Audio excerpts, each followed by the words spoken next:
ابھی پرسوں کی بات ہے، میں رات کے آخری پیر قبرستان پہنچا۔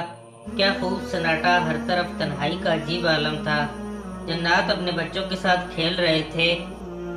ویڈیو دیکھنے سے پہلے ہمارے یوٹیوب چینل ہدہد میسج کو ضرور سبسکرائب کریں اور بیل آئیکن کو پریس کریں تاکہ مزید آنے والی ویڈیو کی نوٹیفیکیشن آپ کو مل سکے۔ جزاکم اللہ۔ جنات اپنے بچوں کے ساتھ کھیل رہے تھے۔ جنات کے بچے مجھے چھیڑنے کے لیے دوڑے، کیونکہ بچے تو بچے ہی ہوتے ہیں، چاہے وہ انسان کے ہوں، جانور کے یا جن کے۔ بچوں کے مزاج میں شرارت ہوتی ہے۔ ایک بچہ دوسرے سے کہنے لگا، آؤ اس کی ٹانگ کھینچتے ہیں اور اس کو گراتے ہیں۔ دوسرا کہنے لگا، نہیں، اس کے سر میں مکم مارتے ہیں۔ ہر بچے کو کوئی نہ کوئی شرارت سوجھ رہی تھی۔ وہ ہنستے کھیلتے اچھلتے کودتے میری طرف بڑھ رہے تھے۔ دور ہی سے ایک بوڑھی جنین نے بچوں کو ڈانٹا اور کہا، خیال کرو، یہ حزب البحر کامل ہے، اس سے بچ کر رہنا۔ بچے ایسے بھاگے جیسے کوا پتھر سے بھاگتا ہے۔ حزب البحر کی بات چلی تو میں نے حزب البحر کا چلہ کیا۔ چونکہ حاجی صاحب اور صحابی بابا کی سرپرستی، توجہ اور شفقت میرے ساتھ تھی، انہوں نے نوچندی جمعرات سے اس عمل کو شروع کرنے کا فرمایا۔ میں نے نوچندی جمعرات کو 2 کفن کی چادریں، ایک سفید ٹوپی، بہت سی خوشبو، بڑا سا لوہے کا برتن جس میں مکمل 18 کلو سرسوں کا تیل آ جائے اور اس میں گلاب، چنبیلی اور رات کی رانی کی تیز خوشبو ڈالی، اور ساتھ ایک بڑی سی بتی ڈالی جس کی لمبائی 5 میٹر تھی۔ 5 فٹ گہرا 5 فٹ چوڑا مٹی کا گڑھا کھود کر اس تیل کے برتن اور بتی کا چراغ جلایا اور حالت کفن میں بیٹھ کر روزانہ حزب البحر 5555 بار پڑھنا تھا۔ 3 بہت بڑے اور موٹے سام میرے ارد گرد ہر وقت رہتے۔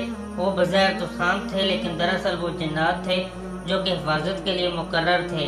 چونکہ یہ عمل جلالی ہے، پڑھتے ہوئے 7 بارش کا پانی مجھے چسکی چسکی اس لیے پینا تھا کہ منہ میں لعاب خشک ہو کر عمل کی حدت اور حرارت کی وجہ سے آگ پیدا ہو جاتی تھی۔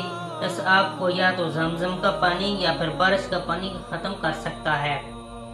ہاں، اتنی اجازت ضرور تھی کہ اس گڑھے کی دیوار سے ٹیک لگا سکتے تھے۔ حزب البحر میرے خیال میں اس کا عمل صرف جنات ہی کرا سکتے ہیں، اگر کوئی مخلصین جنات میسر ہوں، کیونکہ جن کسی عمل وغیرہ سے قابو میں نہیں آتا، بلکہ جن موقع کی تلاش میں ہوتا ہے، موقع ملتے ہی وہ نقصان پہنچا دیتا ہے۔ ہاں، اگر بڑوں کی برکت سے جنات سے دوستی ہو جائے، یا میری طرح جیسے بچپن سے جن محبوب رکھتے ہوں، بلکہ مجھ پر تو جن عاشق ہیں، تو ایسے شخص کے لیے عمل کرنا کبھی مشکل نہیں ہوتا، کیونکہ دوران عمل چڑیلوں، دیو جنات، پریوں اور لاہوتی، ناسوتی، ملکوتی، جبروتی مخلوقات کے طرح طرح کے شدید عملے شروع ہو جاتے ہیں۔ اس لیے جو لوگ حزب البحر کے عامل ہونے کا دعویٰ کرتے ہیں، وہ پڑھ ضرور لیتے ہیں، لیکن عامل ہونا بہت دور کی بات ہے۔ مجھے اپنی مطلوبہ تعداد اس گڑھے میں حالت کفن میں پورا کرنی تھی۔ میں نے اپنی زندگی میں حزب البحر کے بے شمار عمل کرنے والوں کو یا زندگی سے یا شعور سے یا پھر رزق یا اولاد سے ہاتھ دھوتے دیکھا۔ عمل کے ٹھیک 7ویں دن ایک ایسا اولاد منظر میرے سامنے آیا۔ اگر میرے ارد گرد جنات سام کا پہرا اور میری پشت پر بڑے طاقتور جنات کا ہاتھ اور سب سے بڑھ کر حفاظت الہی کا ساتھ نہ ہوتا، تو یقیناً مجھے اپنی جان سے ہاتھ دھونا پڑتا۔ واقعہ کچھ یوں ہوا، پڑھتے پڑھتے مجھے محسوس ہوا ایک جنگل ہے، 2 میاں بیوی ہیں، ان کے بہت سارے بچے ہیں، بچے کھیل رہے تھے۔ تھوڑی ہی دیر میں میاں بیوی میں جھگڑا شروع ہو گیا۔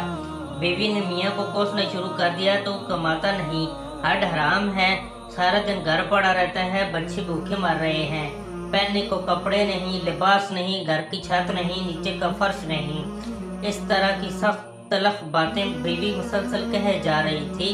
میاں پہلے تو تھوڑی دیر سنتا رہا، پھر اسے بھی غصہ آ گیا، پھر اس نے بھی بولنا شروع کیا اور غلیظ اور گندی زبان استعمال کرنا شروع کر دی، اور پھر تھوڑی دیر میں میاں نے قریبی درخت سے شاخ توڑی اور اس سے بیوی کو مارنا شروع کر دیا۔ اتنا مارا کہ اس کو لہو لہان کر دیا، پھر بچوں کو بھی مارنا شروع کر دیا۔ بیوی بے ہوش ہو کر گر گئی۔ میاں بچوں کو بھی مار رہا تھا، بچے لہو لہان ہو کر مسلسل گرتے جا رہے تھے، وہ مسلسل گالیاں دے رہا تھا۔ پھر اس نے جنگل سے خشک لکڑیاں اکٹھی کرنا شروع کر دی۔ لکڑیاں اکٹھی کی، نہ معلوم کیا بلا تھی، لکڑیوں کو آگ لگائی، اور پھر اس نے اپنے بچوں کو ایک ایک کر کے آگ میں ڈالنا شروع کر دیا۔ ایک احرام چیخ و پکار، جلنے کی سخت بدبو، ہیبتناک منظر، جو گمان اور الفاظ سے بالاتر ہے۔ انسانی عقل، شعور، احساس و ادراک اس کو بیان نہیں کر سکتا۔ جب سارے بچے ختم ہو گئے تو پھر اس نے بیوی کو بھی اٹھا کر آگ میں پھینک دیا۔ اب وہ ظالم میاں اپنی بیوی بچوں کو خوشی سے جلتا ہوا دیکھ رہا تھا، حتیٰ کہ اس نے ان کی راکھ بنانے کے لیے جنگل کی سوکھی پتلی شاخیں اس آگ کے الاؤ کے لیے ڈالنا شروع کر دی۔ اب اس نے الاؤ کے گرد چکر لگاتے ہوئے جھومنا شروع کر دیا اور وہ کسی نامعلوم آواز میں باتیں بھی کر رہا تھا اور کہکے بھی لگا رہا تھا۔ یہ منظر بہت طویل دیر تک جاری رہا۔ میں منظر بھی دیکھ رہا تھا اور مسلسل حزب البحر پڑھ رہا تھا۔ مجھے میرے مخلص جنات دوست نے پہلے ہی بتا دیا تھا کہ آپ کو ڈرانے، بھگانے اور پریشان کرنے کے لیے بہت زیادہ محنت کی جائے گی اور حیرت انگیز مناظر دکھائے جائیں گے۔ بس اپنے آپ کو اعصاب اور خیال کے اعتبار سے مضبوط رکھنا۔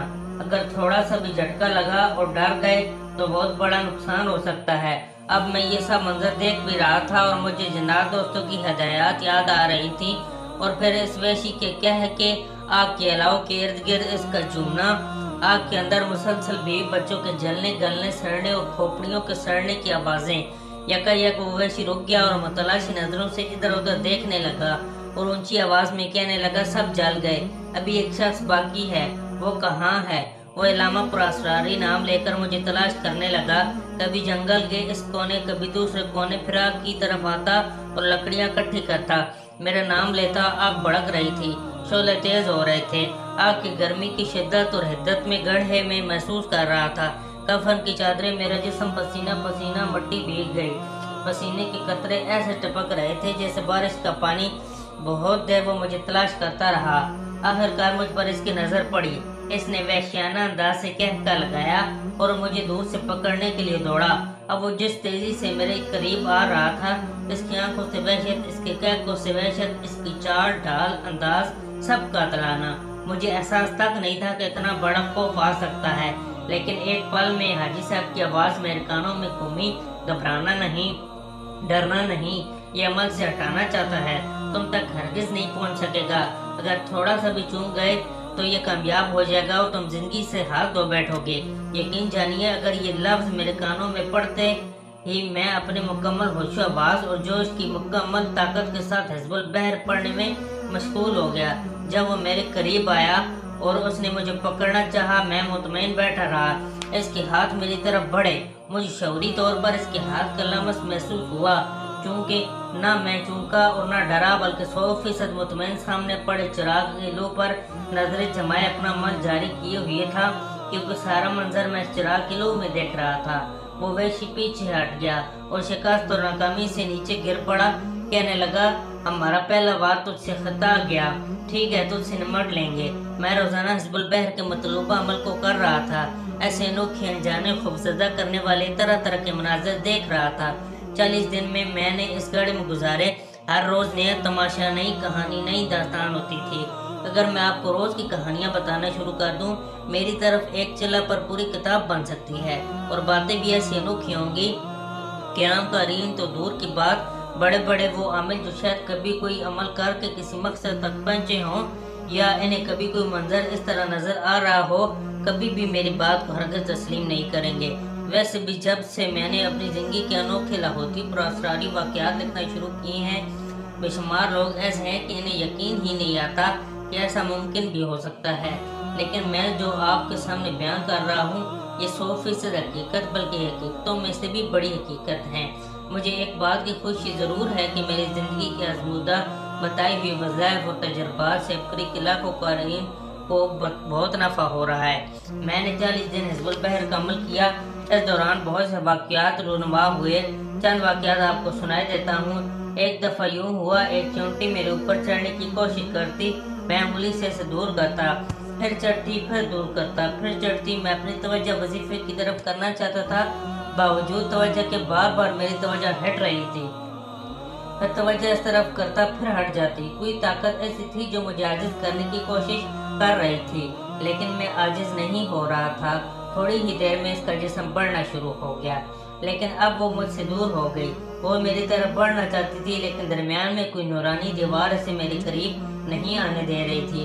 اب اس کا جسم اور بڑھتے بڑھتے ایک بڑی چڑیا کے برابر ہو گیا، جسم کا بڑھنا اور اس کا میری طرف بڑھنا، یہ دونوں کیفیتیں جاری رہیں۔ جسم بڑھتے بڑھتے بلی کے برابر ہو گیا، اس کے گھرانے کی آوازیں آنے لگیں۔ جسم بڑھتے بڑھتے کتے کے برابر ہو گیا، حتیٰ کہ جسم ایک شیر اور ببر شیر کے برابر ایسا خطرناک اور اس کے جسم سے ایسی سخت بدبو کہ ایسے محسوس ہوا کہ جیسے ابھی کیا آ جائے گی۔ طبیعت میں سخت بیزاری، بے چینی بڑھانے کی مسلسل کوشش کی جا رہی تھی۔ ہر وقت بے چینی بڑھ رہی تھی اور چونٹی سے شیر کی طرف بڑھنے والا مسلسل جسم بڑھ رہا تھا اور میری طرف لپک رہا تھا۔ درمیان میں نورانی دیوار اس کو روک رہی تھی۔ اب میں وظیفہ بھی بڑھ رہا تھا اور دیوار کے بارے میں بھی سوچ رہا تھا، یہ کون سی دیوار ہے کہ اتنی خوفناک چیز اس کی وجہ سے میری طرف سے بڑھنے سے روک رہی ہے۔ میرے کانوں میں صحابی جن بابا کی مانوس آواز آئی، تمہیں یاد ہے اس 40 دن کے عمل سے پہلے تم نے مسلسل 40 دن بہت بڑی مقدار میں مال صدقہ کیا تھا؟ یاد رکھو، صدقہ جتنا زیادہ ہوگا، جتنا زیادہ مستحقین کو تلاش کر کے دیا جائے گا، وہی صدقہ اسی طرح کی نورانی دیوار بن کر صدقہ دینے والے کے ارد گرد ہر وقت رہتا ہے اور اس طرح کے حملہ آور سے صدقہ کرنے والے کی حفاظت کرتا ہے۔ بس یہ لفظ سننے تھے، مجھے سمجھ آ گیا۔ وہ جو میں نے 40 دن مسلسل غریب مستحقین اور ایسے لوگوں کو جو سوال نہیں کرتے تلاش کر کے روزانہ 4300 صدقہ کیا تھا، آج وہی صدقہ اس خونخوار بلا سے میری حفاظت کا ذریعہ بن رہا ہے۔ خیر، وہ جسم اور بڑھ گیا، حتیٰ کہ گائے تک پہنچ گیا۔ اب اس کی آوازیں اور تیز ہو گئیں، اس کے منہ سے جھاگ نکلنا شروع ہو گئی، پھر اس کی زمین پر گرنے والی ہر جھاگ کا قطرہ شعلہ بن کر آگ کی طرح بھڑک رہا تھا۔ پھر تھوڑی ہی دیر میں اس کے منہ سے شعلے نکلنا شروع ہوئے۔ اس کی حرارت میں محسوس کر رہا تھا، لیکن ان شعلوں کا نقصان مجھے نہیں ہو رہا تھا، کیونکہ صدقہ کی نورانی دیوار میری حفاظت کر رہی تھی۔ کچھ دیر کے بعد اس کا جسم ہاتھی بلکہ اونٹ سے بھی اونچا ہو گیا۔ اس کا جسم میرا محتاط اندازہ یہ ہے کہ وہ 30-40 فٹ جتنا بڑا ہوگا۔ اس کی آوازیں بہت بھیانک، خوفناک اور تیز تھیں۔ مجبوراً مجھے اپنے کانوں میں انگلیاں ٹھونسنا پڑیں۔ آخر اس نے کہنا شروع کر دیا، مجھ سے بچنا ہے تو حزب البحر پڑھنا چھوڑ دو۔ میں نے پڑھنا نہ چھوڑا، میں توجہ دھیان سے حزب البحر پڑھ رہا تھا۔ ادھر میں توجہ دھیان بڑھاتا، ادھر اس کا چنگاڑنا ڈرانا آوازیں اور زیادہ بڑھ جاتی۔ بہت دیر یہ سلسلہ چلتا رہا، یکا یک منظر بدل گیا۔ میں نے دیکھا کہ دور سے میری مرحومہ والدہ محترمہ رحمۃ اللہ علیہ بہت خوبصورت لباس میں تشریف لا رہی ہیں اور ان کے ہاتھ میں بجلی نما چھڑی ہے۔ وہ جس چیز کو مارتی ہیں وہ چیز خاکستر ہو جاتی ہے۔ ان کی نورانی شکل اور ان کے چہرے پر مسکراہٹ دیکھ کر مجھے ان کی محبت میں بیتے وہ لمحے ایسے یاد آئے کہ میں پل میں ان کی محبت میں ایسا کھو گیا کہ بس انتظار ہی کر رہا تھا کہ میں اٹھ جاؤں اور جا کر ان کے قدموں میں لیٹ جاؤں یا وہ میرے قریب آ جائیں۔ انہوں نے اس خونخوار بلا کو دور سے ہی چھڑی ماری، خونخوار بلا وہیں راکھ ہو گئی۔ میری بےتابی اور بڑھ گئی۔ وہ اندر اندر ہی دل میں خیال جہاں گزی ہونے لگا کہ ماں کی ذات کتنی محبت کرنے والی ہے۔ ان حالات میں بھی وہ میری محبت اور مجھے نہیں بھولی۔ اسی اثنا میں والدہ محترمہ میرے قریب آئیں۔ میں رجی میں تھا کہ اٹھ کر ان کے قدموں میں لیٹ جاؤں، لیکن دوبارہ پھر وہی آواز میرے کانوں میں گونجی، خیال کرنا یہ فریب کا نیا رنگ ہے، حرکت نہیں کرنی، توجہ نہیں کرنی۔ بس یہی فکرے میرے کانوں میں گونجے اور میں اس فریب کی تہہ تک پہنچ گیا۔ میرے آنسو نکل گئے۔ اے کاش یہ حقیقت ہوتی، کہانی نہ ہوتی۔ میں اپنی والدہ مرحومہ رحمۃ اللہ علیہ کے قدموں میں لیٹ جاتا۔ میں توجہ سے عمل کر رہا تھا۔ والدہ مرحومہ کے روپ میں وہ بلا بہت دیر تک مسکراتی مجھے دیکھتی رہی۔ 100% والدہ مرحومہ کی آواز میں وہ خونخوار بلا مجھے بلاتی اور پکارتی رہی۔ جب میں نے بالکل توجہ نہ کی تو ایک دم دھماکہ ہوا، زمین پھٹی اور وہ چیز اس کے اندر گم ہو گئی۔ دور ایک آواز جسے صدائے بازگشت کہتے ہیں مجھے سنائی دی کہ تم ہمارے وار سے بچ گئے، ورنہ آج ہم تمہیں وہ سبق سکھاتے کہ تم یاد رکھتے۔ چراغ میرے سامنے مسلسل جل رہا تھا، اس کی رسی جل جاتی تو میں اونچی کر دیتا۔ تیل جل رہا تھا، میں مسلسل پڑھ رہا تھا۔ عمل سے رکنے کے لیے انوکھی کہانیاں اور ڈراؤنے خوفناک مناظر سامنے لائے جا رہے تھے۔ 40ویں دن اچانک میں نے محسوس کیا کہ مجھے چراغ کا شعلہ نظر نہیں آ رہا، بلکہ صرف بتی، تیل اور برتن نظر آ رہے ہیں۔ میں سمجھا کہ چراغ بجھ گیا ہے۔ میں بہت پریشان ہوا، اسرار سے ہٹ نہیں سکتا تھا۔ آخر کیا کرتا کہ اسی اثنا میں صحابی بابا حاجی صاحب اور ان کا بیٹا عبدالسلام اور دوسرے بڑے طاقتور جنات اور لاکھوں کروڑوں ان کے غلاموں خدام پھولوں کے ہار لیے میرے پاس تشریف لائے کیونکہ موسم سرما کا تھا، دن ڈوبنے کے قریب تھا۔ مجھے صحابی بابا نے گلے سے لگایا، مبارکباد دی، خوش ہوئے کہ عمل مکمل ہو گیا۔ اس عمل کی 313 موکلات میرے تابع ہو گئے۔ ہر موکل کے تابع 3,313,00,000 جنات ہیں، اور میں اس عمل کی تاثیر زندگی بھر باقی رکھنے کے لیے تمہارے لیے گناہ کبیرہ، رزق حرام، جھوٹ سے پرہیز، نگاہوں کو پاک اور تنہائیوں کو پاک رکھنا ضروری ہے۔ پھر انہوں نے حزب البحر سے استفادہ کرنے اور اس کے کمالات جن کا میں 100% عامل بن چکا تھا، اس کے لیے عملیات و وظائف مجھے بتائے۔ اگر کسی شخص کی پھانسی کا فیصلہ ہو گیا ہو اور وہ فیصلہ ناحق ہو تو وہ شخص خود حزب البحر یا اس کی طرف سے کوئی دوسرا شخص نماز کے بعد 41 دفعہ پڑھ لے، چند ہی دنوں میں وہ رہائی پا لے گا۔ اسی طرح اگر کسی کی شادی میں رکاوٹ ہو اور رکاوٹ کا مسئلہ ناممکن حد تک پہنچ چکا ہو، وہ ہر نماز کے بعد انتہائی یقین اور توجہ کے ساتھ 41 یا 91 دن تک حزب البحر پڑھے، شادی کا ناممکن مسئلہ چند دنوں میں ممکن ہو جائے گا۔ ایک شخص میرے پاس آیا، اتنا رویا کہ اس کی ہچکی بند گئی۔ وہ شخص پہلے بہت مالدار تھا، دن بدلے سب کچھ لٹ گیا، ہر چیز برباد ہو گئی، کچھ باقی نہ بچا۔ میں نے انہیں تسلی دیتے ہوئے یہی عمل ہر نماز کے بعد پڑھنے کے لیے بتایا۔ چند دنوں میں ان کا مسئلہ حل ہو گیا۔ ایک شخص کا نسل در نسل بہت بڑا دفینہ تھا، انہیں علامات محسوس ہو رہی تھی کہ ان کا خزانہ ہے۔ انہیں اپنی علامات کی مزید تائید ایک بہت بڑے صاحب کشف سے بھی ہوئی۔ صاحب کشف بزرگ نے انہیں صدیوں سے دفن اس خزانہ کی مقدار بتائی، چونکہ ہر خزانے پر جنات سانپ کی شکل میں قابض ہوتے ہیں، اور کہاوت مشہور ہے، وہ ایسے ہے جیسے خزانے پر سانپ بیٹھا ہوا ہے۔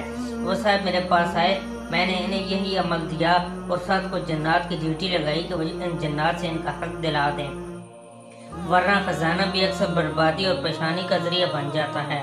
انہوں نے یہ عمل 123 دن کیا اور انہیں خزانہ مل گیا۔ اب زندگی کی کسی مشکل میں مبتلا ہیں، ایسی مشکل جس کے بارے میں آپ نے یا لوگوں نے سوچ لیا کہ اس کا حل صرف موت ہی ہے، مایوس نہ ہوں، حزب البحر اسی ترتیب سے پڑھنا شروع کر دیں۔ آپ خود محسوس کریں گے کہ مشکلات آپ سے ایسے دور ہوں گی جیسے آٹے میں سے بال۔ میری طرف سے حزب البحر کی عام اجازت ہے۔ مجھے تو اس کے تجربات میں یہاں تک کمالات دیکھنے کو ملے ہیں۔ حج کو ترسنے والے سینکڑوں ایسے خواتین و حضرات جن کے لیے حج تو کیا، حج کا خواب بھی ایک خواب تھا، کو بار بار حج نصیب ہوا، اور اولاد چاہنے والے لاتعداد مایوس ازدواجی جوڑوں کو اولاد نرینہ کی دولت نصیب ہوئی۔